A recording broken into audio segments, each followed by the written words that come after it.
આવા ભાઈઓ કરતા તો હો દુશ્મન હારા ભાઈ. આજે તો બહુ થઈ ગયું. મહાદેવ મહાદેવ. તો સ્વાગત છે આપણા નવા મિની વ્લોગમાં. આજના દિવસની શરૂઆત થઈ ગઈ ટોડાથી. અમારે જીમીભાઈ ઊભા હતા, હાય હેલો કીધું, પછી એને હાય હાય કર્યું. અને આ છે અમારે કીટુભાઈ.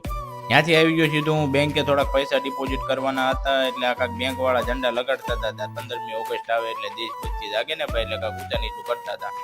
અને આ દાદાએ મને એવું કીધું કે તારી પાસે પૈસા બધા વધી ગયા હોય ને તો મને આપી દે, હું ગામના સેવામાં નાખી દે. મેં ના ના બાપા, જો આવી રીતનો ઝંડો લગાડતા હતા. મેં કીધું હરખો લગાડો ભાઈ, દેશભક્તિ જાગો. પછી ત્યાંથી આવી ગયો સીધો હું મટે. હનુમાન દાદાના મંદિરનું કામ ચાલુ છે, એ જોવા આવી રીતનું બન્યું છે. કેવું બન્યું કોમેન્ટ કરજો. પાછો હોટલે થોડું કામ હતું એટલે આવી ગયો. ત્યાં બેઠો તો ટોડાનો ફેમસ હસ્તી સુમો. પછી હામું ન જોયું કે મારે બોલાવવો પડ્યો.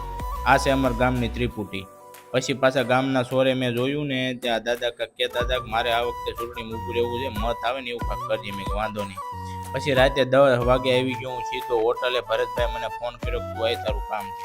પછી એણે મને કીધું કે તે મને ઢોસા મેં તને ખવડાવ્યા છે, તે મને નહીં. કાંઈ વાંધો નહીં, સારું હાલો, જય ઠાકર.